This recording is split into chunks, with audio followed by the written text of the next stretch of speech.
All right. Who doesn't love rock and roll? Come on Yes, now. yes.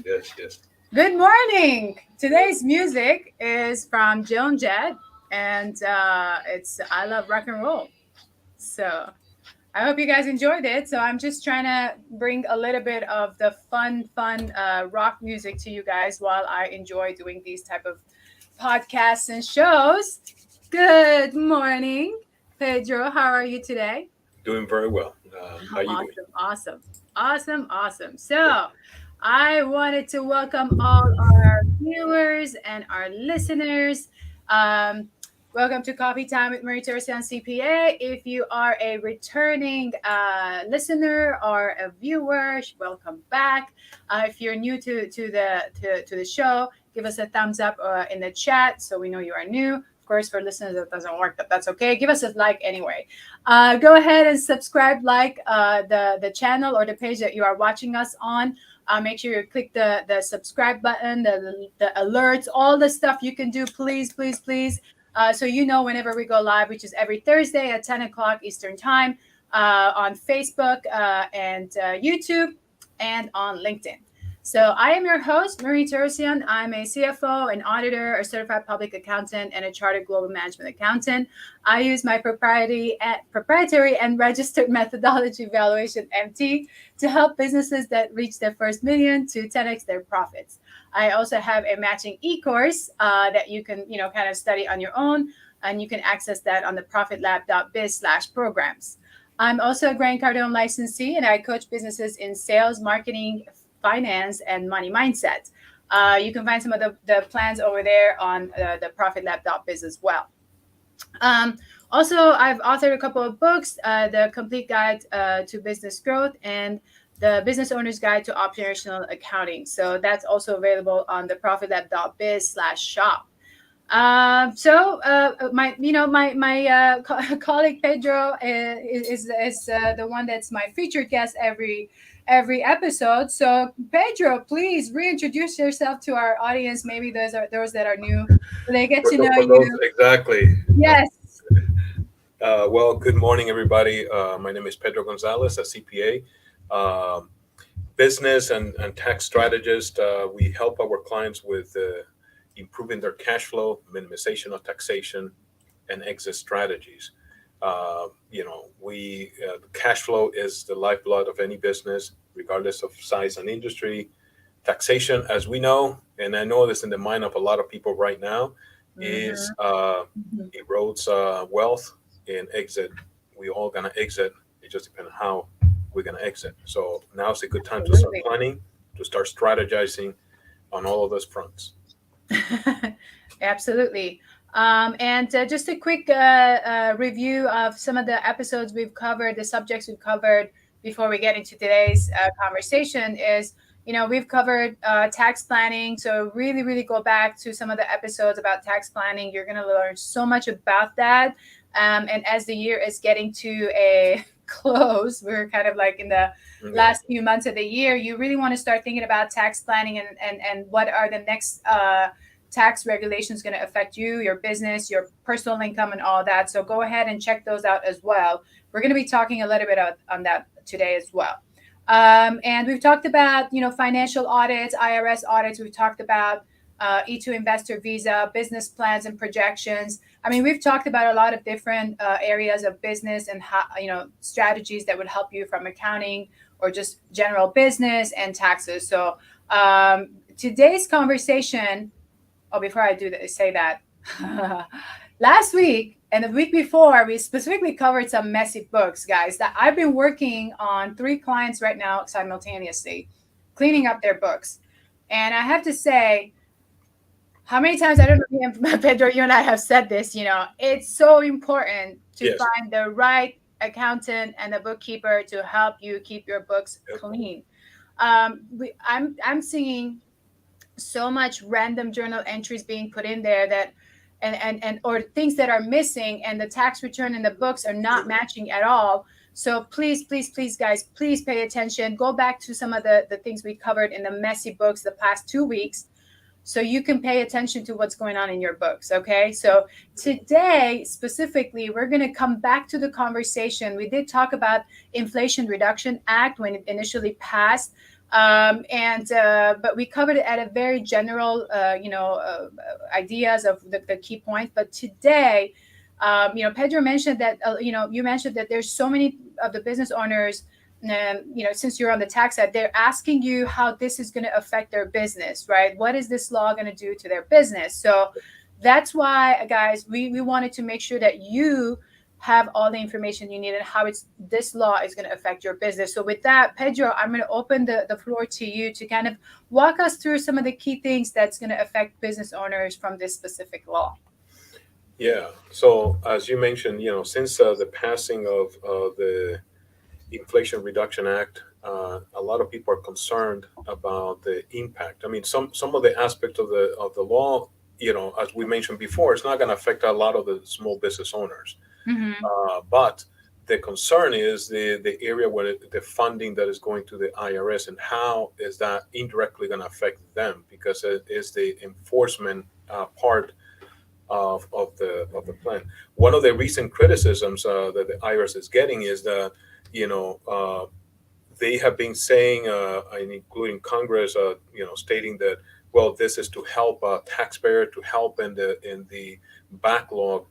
But when you look at 4% of the funding is actually going towards the what we consider to be helping in those areas, then you got to wonder how exactly the other 96% is supposed to help the taxpayer.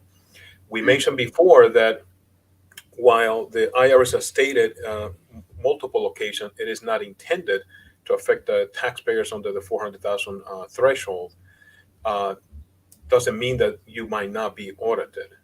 You know what I mean? Mm-hmm. So because Right, nowhere it says right. that you will not be affected, they're saying, well, it's not intended to be that way. So that has caused some concerns, of taxpayers. I think, concern is healthy. Panic, I would not, recommend to panic. I think what you have to do now, and Marie has mentioned it already, and I will reinforce, is how can the focus of today. I wanted to say at least a couple areas that I can see that you need to pay attention to if applies to you. One is, as Marie already mentioned, messy books, Mm-hmm. because that's the foundation of business. You know what I mean? Yes.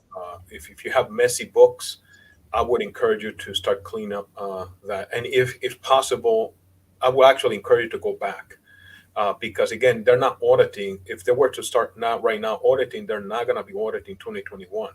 They're going to go back to 19, 20. You know what I mean? So Right. if you have or have had messy books, I would encourage you to. So that's one of the recommendations that I will make is, to truly, look at that, because that's going to be how you potentially get yourself into trouble.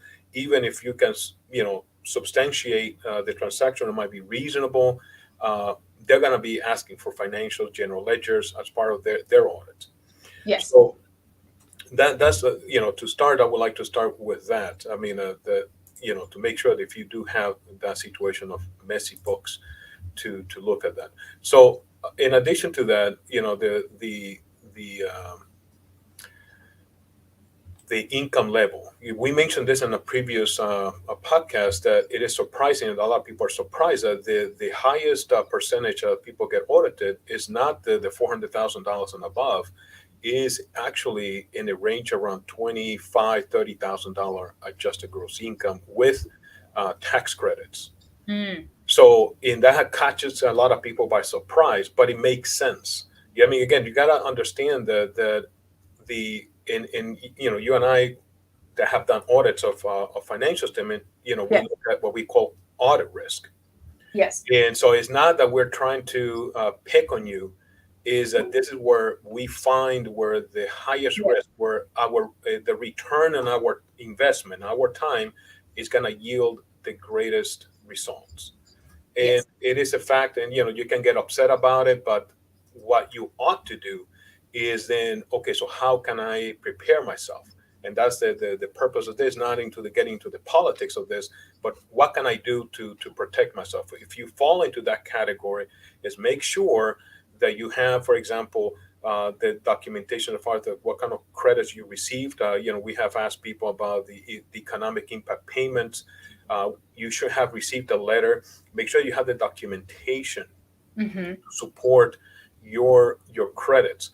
Whomever's preparing your tax, I would, I know that a lot of people do not understand taxes, but at least sit down with your tax preparer and confirm that the amount reported is correct. Your dependents' Yeah. names, socials, the number of dependents, the amount that you claim that you received, if in the form of advance tax credit, for example.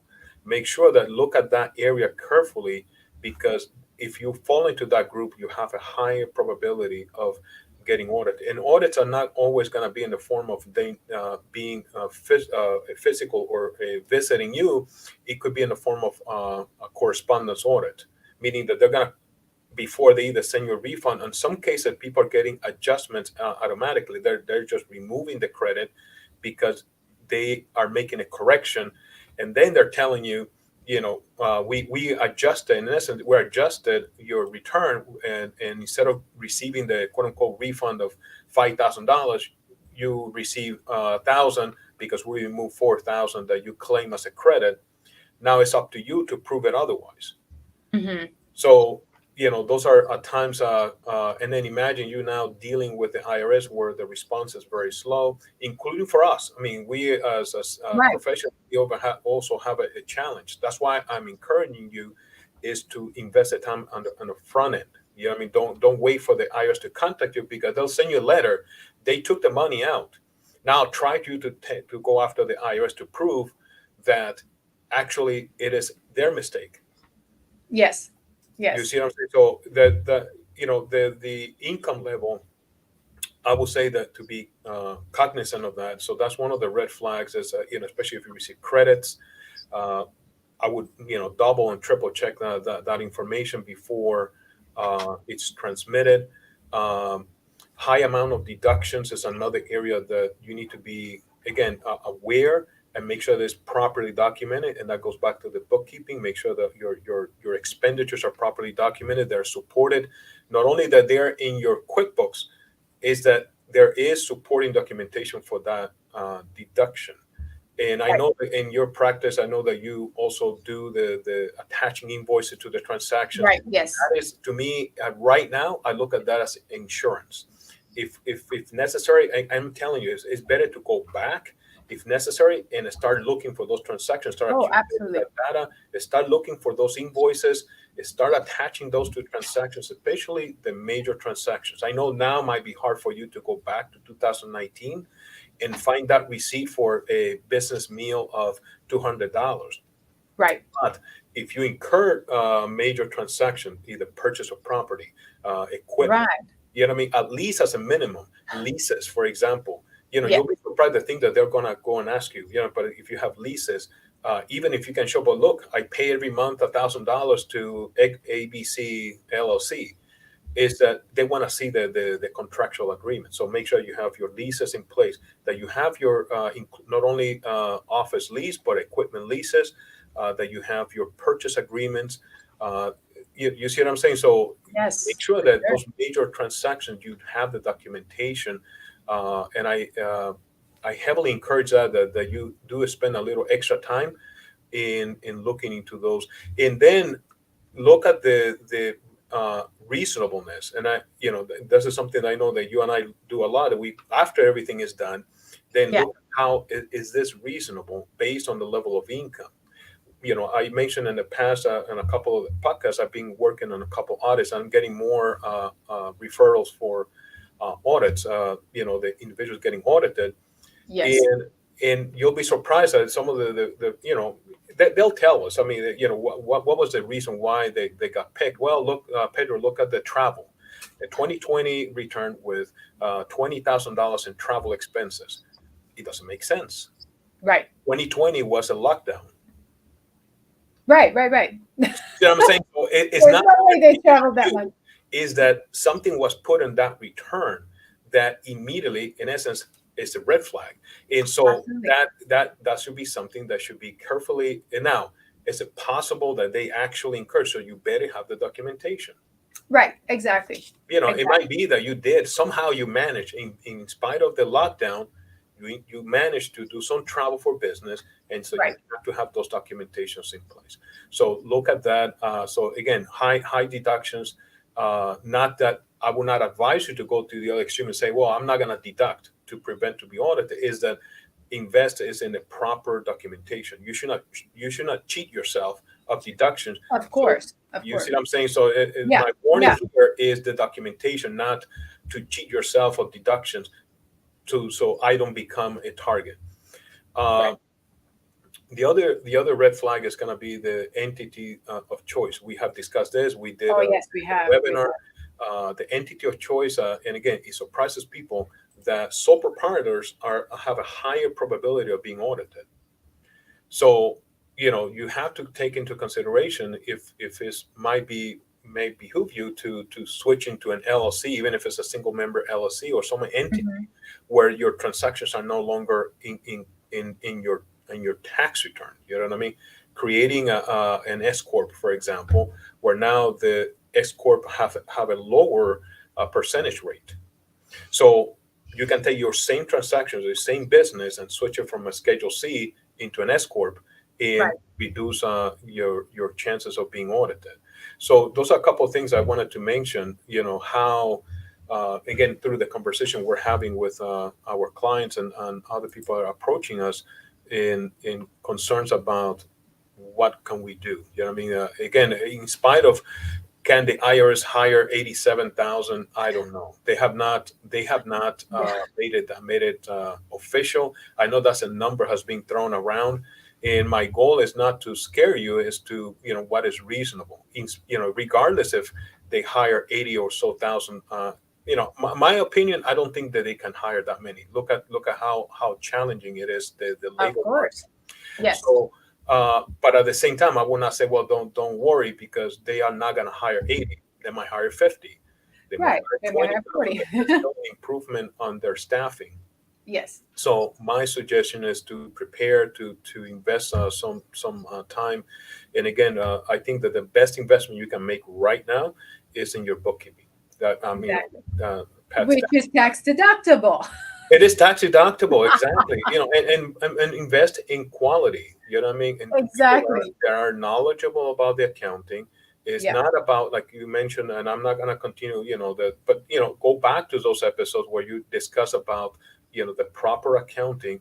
But in Yes. addition to that, supporting having the supporting documentation, because Absolutely. again, you can have very good bookkeeping, but if you lost your backup, Right. then it's almost like what they call it, the three-legged table. You know what I mean? You Yeah. almost, so it's a little wobbly. I mean, Literally. everything Yeah. kind of, Exactly. you know what I mean? You kind of it's Exactly. kind of there. They might look at it and say, yeah, it makes sense. You have your bank statements, but you're missing is the Right. supporting documentation. So I will We, you highly just recommend that. you just help me remember something. Like for example, I'm noticing that certain people they're relying on their online banking to have their bank statements there and never download them. So, Yep. for example, I noticed in one of the books that I was cleaning that for example, the one of the credit, actually three, four of the credit cards where I had some negative balances. I'm like, and when I went in to check, I'm like, oh, this has never been reconciled. So, I'm like, okay, so we should probably reconcile this. And the response back was like, well, we have no more access to that bank. Hmm. I'm like, Hmm. Yes. okay, so, and where's the statements? Oh, we don't have the statements either. Right. You have to Okay, you so have to how do we order it fix this now? So now you have to go and request and all that stuff. Now you can gonna and wait, pay. and pay for it to have access to that. So Yes. it should be part of your team's, systematized ways of how you close the Right. books is to download the statements and then reconcile. Always have a backup. So even your statements are your backup. Yeah. Because if you lost your receipt, at least you have something in the bank statement as a Correct. proof. Yeah. So you really have to have that because there's no way we can go back even clean anything if we don't have access to your Mhm. statements. So Yeah. definitely, you just prompt that to my mind right now. No, it's a good observation, Marie. That you gotta look at your bank, and you cannot rely that it's gonna be there permanently. Yeah, I mean, Right. you have to download that information. those bank statements needs to be downloaded and saved in Yes, your storage, because they different bank have different policies on how long those statements will be exactly. Exactly. accessible on their portal.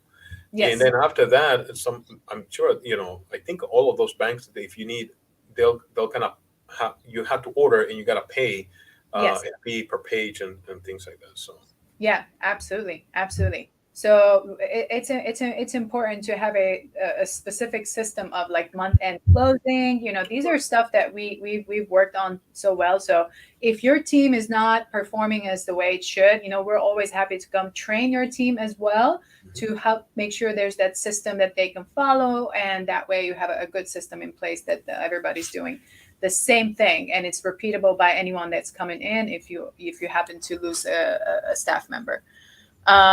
So yeah, that is very, very interesting. You brought up a lot of points, and I did put it in the comments. I was trying to type in as fast as I could, as you're saying something. So we Yeah. talked about some of the red flags was like, make sure to go back and check your books going back to 2019.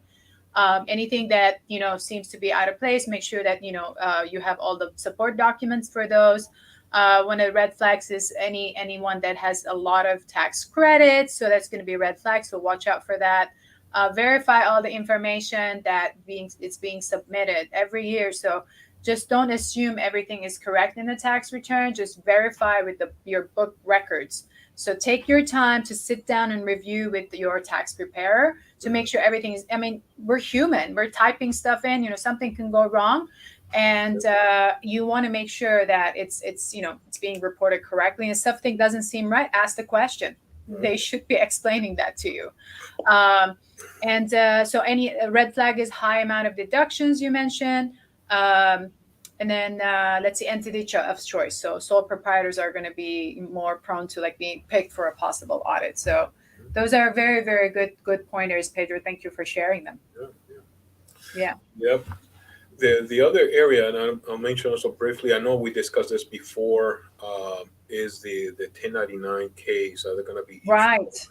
And that's another area of concern, that even though it's not directly related to the Inflation Reduction Act, is another thing that keeps popping up, Mm-hmm. especially now. At the beginning when this came out, we I think we discussed it kind of immediately once it came out. Mm-hmm. Uh, but the concern is that how are you going to manage, and the IRS has not helped providing specific, for example, transfers between two individuals, you and I sent Mm-hmm. you $600 Right. in Venmo, and will Venmo take the time to allocate it? Well, this is not a business transaction. This is Right. simply Right. Pedro sending $600 to Marie.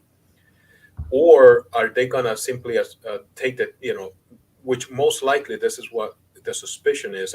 These companies are not going to take the time to try to allocate what is business, because Marie, in addition to receiving transfers that are not business, she also received business transactions. Right. What if they So group them all together? exactly, so Ugh, they're going to that'd be say, bad. Marie, here's Right. your 1099, X amount, because you Right. exceeded the 600. Now it's going to become a situation for you, that you have to now segregate that, um, Right. and especially not so much for you, for us, because we will have a business account, like you probably have a Right. business PayPal, and I'll only use it for business. So Right. that's Right. Right. Yes. it's mainly for the entrepreneur that is doing kind of the gig. We talked about this in our, Yes. Okay. I mean, doing the kind of the side business. I'm gonna sell some things in eBay. That Right. is the one that's causing some concerns, because those individuals, they are not set up in a business format. This is what we discussed. Right. Right.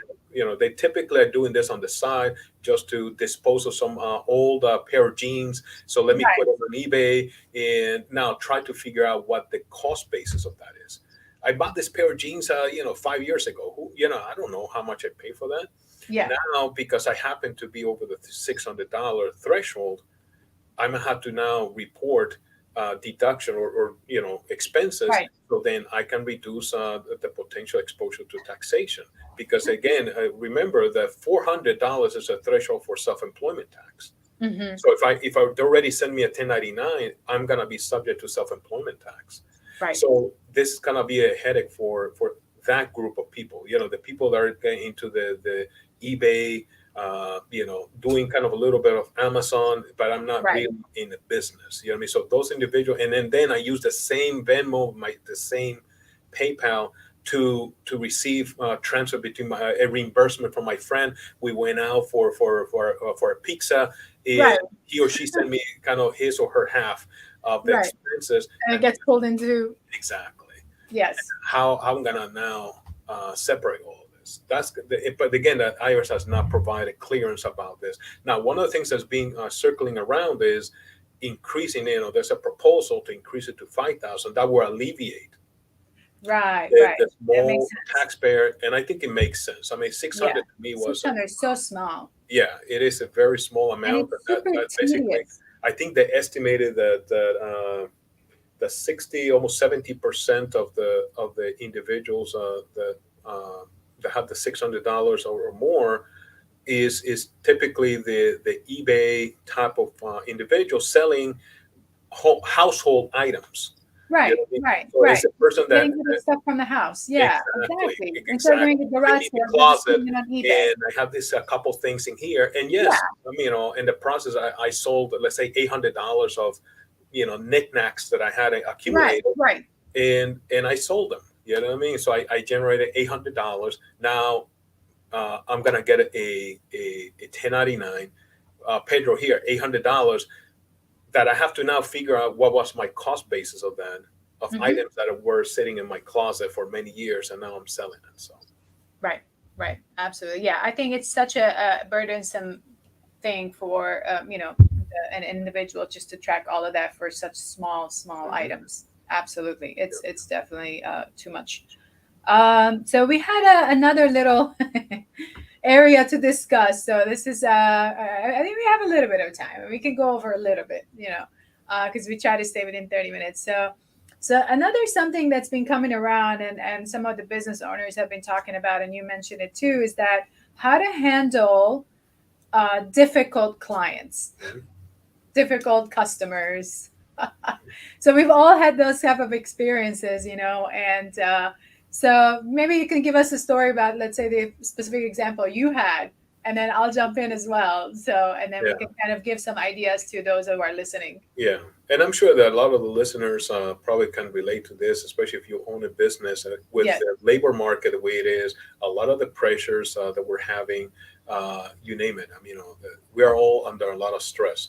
So I was meeting with a business owner, and he was telling me the challenges. I mean, the times how some of these clients, in at least in his opinion, were unreasonable with the delivery, and we're getting to points that we're delivering beyond of our original expected deadlines. Right. And so he was, I guess, in a way, venting a little bit about his frustration about how, what do I do, Pedro? You know what I mean? Right. How do I manage this situation? And especially if the hard decisions. I mean, because we have to Right. also look at our resources, and we have to Absolutely. see where's our resources, especially in this market that we have. Where do you going to invest your limited resources? Either be the human resources, your financial resources, your For sure. time, in where you're going to invest that. Um, and so that's kind of what originated the topic, or at least a conversation between you and I about it.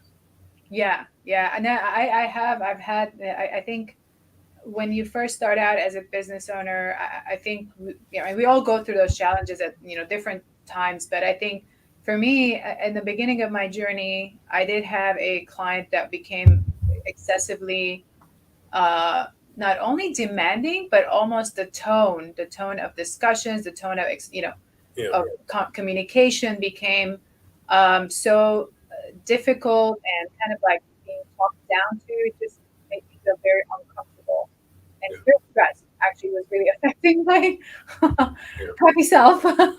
So and sometimes we do need someone to talk us through it and to kind of help us go through it. And In my engagement letters, I always have the choice of anybody can step away from the Hmm. Yeah. the engagement. So and whether it's a any kind of transaction it is, whether it's a service based industry or something else, Hmm.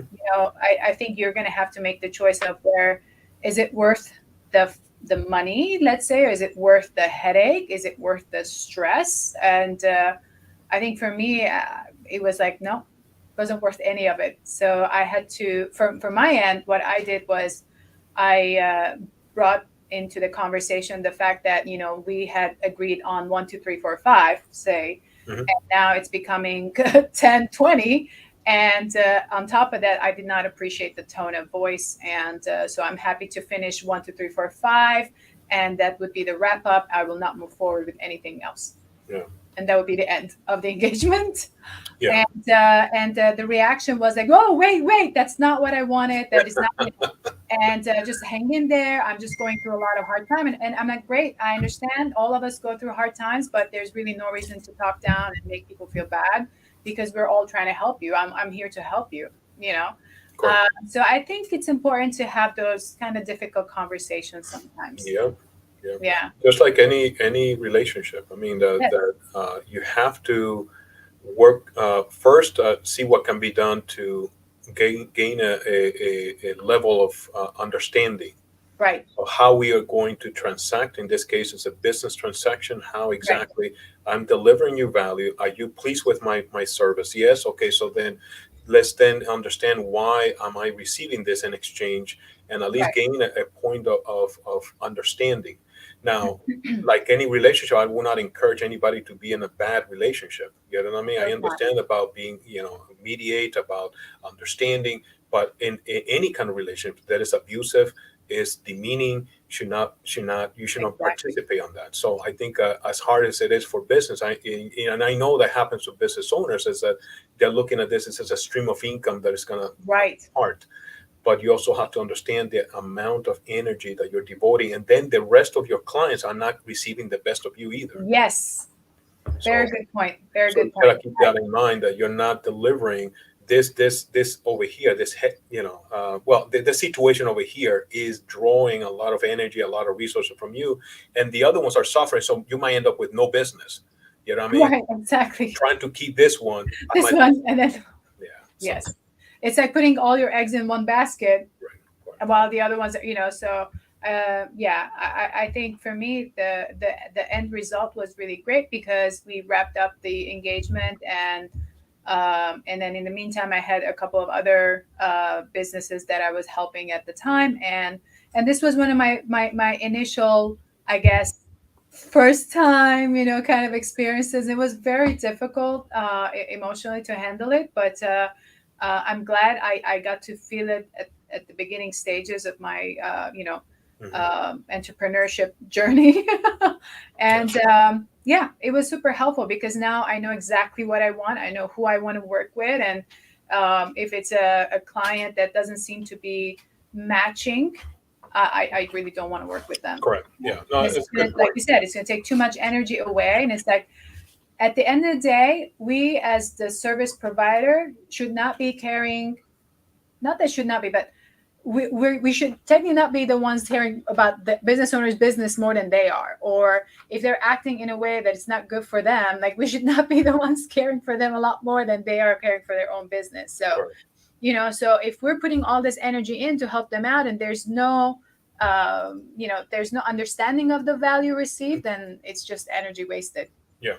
you No, know? it's an area that I know a lot of entrepreneurs suffer, Yes. and they suffer through the process, and at times what they need is coaching. You know what I mean? That Yes. investing. This is if you're going through this type of situation, the thing is that we have other type of counseling, either mental health. I have issues in my marriage, but Right. we don't look at business. It's another relationship I have, It is. and It is. you should be, if you're having challenges in your business, either be with your internal team or external with your Right. customers and clients, you ought to be seeking is a third party. I know at times you want to handle it yourself, but I'm telling you, at times it's worth the money to hire, in essence, a business coach or counselor or somebody to come Right. in and help you, coach you through the situation and help you make those, especially those tough decisions. Right. One of the things that I've learned as well, and I know, Grant Cardone, my mentor, always says is that one of the reasons business owners get hung up on such difficult clients is because they don't have the extra leads. They don't have the volume of Yep. leads and Yeah. Yeah. prospects. So they feel stuck Mhm. that, oh, I have to baby this person so much because if I lose this person, I'm going to be financially Correct. destitute. Correct. Yeah. So the idea is to focus on bringing the volumes, Yep. which brings us to marketing. Yes. Put Yes. yourself out there so you never have to feel tied down to this Yes. one client that's draining you and making you sad, making you exhausted, and then Mhm. the other clients are not going to get the best of you. Yeah, like you said, the keeping that pipeline, Yeah, full, it gives you options. So then you are not right, being, you're not subjected to the abuse. And number two is clarity. I mean, knowing exactly what do you want. And right. then, again, you have done this kind of test, and you ask the entrepreneur exactly what do you want, and you'll be surprised. Many of them really don't Oh have no, clarity about what they want, and because of that, that's why they put up with certain things that you know, right. they shouldn't be putting up with. Yeah, absolutely. I always recommend, having a coach, like you said earlier, having a coach or a mentor that would help you, the entrepreneur, the business owner, because you are going to go through these things, and the sooner you're going to get stuck, and you have someone to get you out of it, the sooner you're able to get out of it, the less stress you're going to feel, and you're going to be able to move on through these challenges. So Mhm. I'm grateful. Like before I had Grant and others as mentor, actually for that specific situation, my husband is the one who pushed me. He was the one who mentored me. He's like, Good. you didn't become a consultant to be more stressed than before. He's like, you have it on your engagement letter. Tell him what you need to tell him and move on. I'm like, okay. So he was the one that kind of like mentored me out of that one. So always have someone that can help you push through that difficulty. So Good. well, we've talked a little bit more, but I hope Yeah. this was super helpful for you guys. I mean, we Yes. always want to bring the most amount of value to your business through business strategies, through coaching, through accounting, and taxation. So we are always here to help you. So with that, I know I always leave you guys with a quote from motivational speaker Jim Rohn. You are the average of the 5 people you spend the most time with.